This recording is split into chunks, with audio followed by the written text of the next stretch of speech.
begin with a very simple, basic, fundamental question. Think, can you name one good thing Joe Biden has done as president? Just one.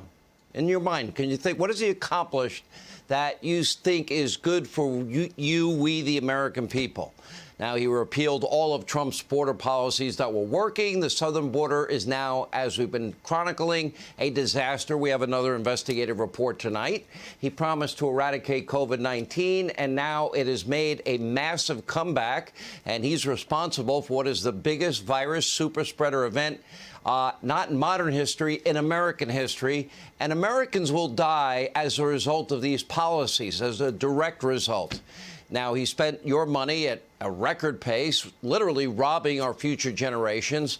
Now we have inflation through the roof. He halted the Keystone XL pipelines and other pipelines.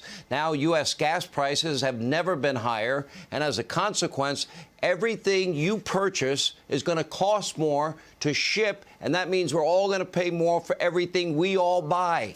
He gifted Putin with a new pipeline himself. And Germany, by the way, they made a multi-billion-dollar deal with Vladimir. He was rewarded with a series of, after cyber attacks against this country? Compliments of Russian hackers? This is what, great foreign policy? Make Putin and make Russia rich again? Well, after all, they do have Hunter compromised. We'll get into that later, too. He bribed the mullahs of Iran, forcing South Korea to turn over $7 billion. What do we get as a result? They're enriching uranium now at an accelerated pace. He bowed down to the communists in China. Now they're threatening to blow up our military, naval bases, lecturing our Secretary of State on human rights, and they let them get away with that. And he's now allowing China to talk about reunification with Taiwan less than a year after causing a worldwide pandemic. Without a doubt, Joe Biden's weak, spineless, America last policies are putting all of us at risk at home and abroad. And it gets worse. In Afghanistan, well, total American humiliation. Instead of following through with President Trump's gradual drawdown of U.S. forces, Biden demanded that we evacuate entirely by August the 31st. Biden told us that a Taliban takeover was not inevitable. He's wrong. Watch. Is a Taliban takeover of Afghanistan now inevitable? No, it is not. Because you have the Afghan troops have 300,000 well-equipped, as well-equipped as any army in the world, and an air force against something like 75,000 Taliban. It is not inevitable. There's going to be no circumstance where you see people being lifted off the roof of an embassy of the United States from Afghanistan.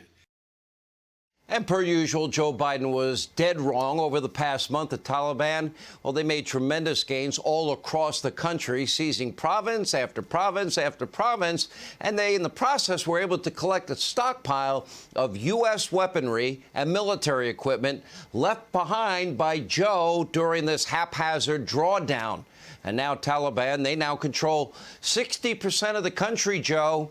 And experts predict that Kabul could fall in less than a month. The situation there is so dire, Biden is now needing to send in 3,000 troops just to evacuate remaining Americans in Kabul.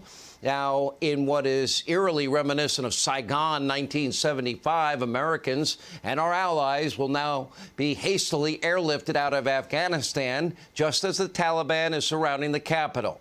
Biden is now actually begging the Taliban. This is a radical terrorist organization. He's begging them to spare our U.S. embassy and our diplomats inside. Begging the Taliban? Does it get any more humiliating to this country than that? This is the same Taliban that harbored and assisted, Osama bin Laden and al-Qaeda prior to 9/11, 2001. The same Taliban that has been killing American soldiers for 20 years, Joe. Joe is begging these monsters to spare our embassy in Kabul. Is this not pathetic and naive? And you got, circle back Jen Psaki encouraging the Taliban to consider their role. They've got to consider their role in the international community. Oh, I'm sure this is their top priority, Jen. That's a genius comment. Take a look. The Taliban also has to make an assessment about what they want their role to be in the international community. And I know that Ambassador Khalilzad made comments when he was at the political negotiations yesterday, making clear that the international community is going to watch closely how the Taliban behaves. They have a range of tools in their arsenal as well to take steps should they choose. Dear terrorists, what are you considering your role to be in the international community? Okay. Let me paint the picture for you right now, Jen. As we speak, according to the reports, Taliban fighters are going door to door and raping young girls as young as 12, something they have done in the past, in case you don't know any history. They're executing anyone that stands in their way. One 22-year-old female journalist is now being hunted for sport by the Taliban. So, Jen, what do you think the Taliban's role in the international community should be? According to U.S. officials, its role will soon be a top exporter of terrorism worldwide once again. And according to Marine General Frank McKenzie, it's now only a matter of time before al-Qaeda and ISIS assert themselves and begin to plan their next attacks against our homeland. And now, thanks to Biden's hasty retreat, they have plenty of American weapons at their disposal. Joe, he doesn't seem concerned at all. He had a hard time finding the door to the White House. And after a two-day work week, the president now has departed the White House for another vacation in Delaware, where we are not entitled to know what he does.